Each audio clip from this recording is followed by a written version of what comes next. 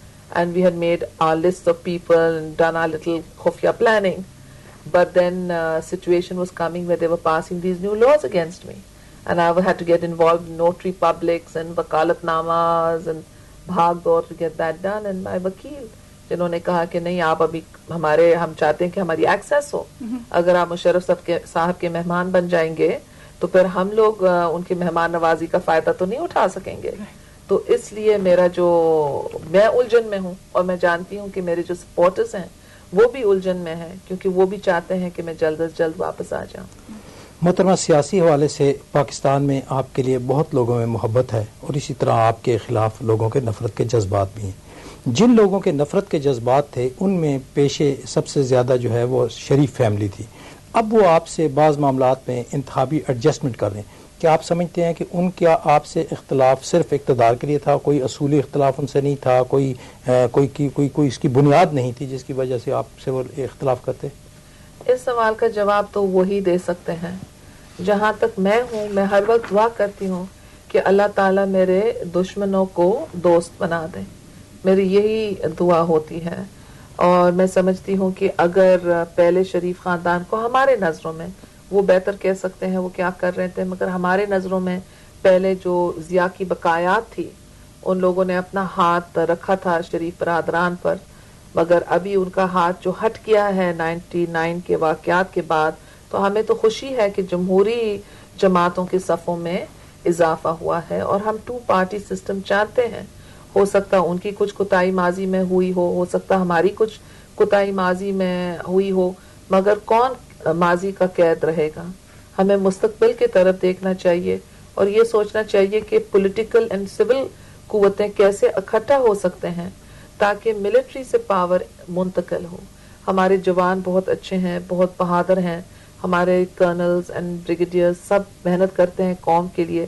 مٹھی بھر جنرلز ہیں جنہوں نے قوم کو یرغمال کیا ہے, جو کبھی زمیندار بن رہے ہیں اور زمینیں لگا رہے ہیں, جو کبھی صنعت کار بننے کی کوشش میں لگے گئے ہیں. اور ایک اسٹیٹ ود ان اسٹیٹ ہے کہ پاکستان کے جو ٹیچرز ہیں اور ڈاکٹرز ہیں اور پروفیشنلز ہیں ان کے بچوں کے لیے ردی اسکول اور ردی ہسپتال, اور ایک الگ اسٹیٹ ہے ملٹری اسٹیٹ جدھر آپ کے پاس ڈیفنس ہاؤسنگ ہے, جدھر آپ کے پاس اچھے سے اسکولز ہیں, اچھا سا ہاسپٹل ہے. ہر پاکستانی برابر ہے.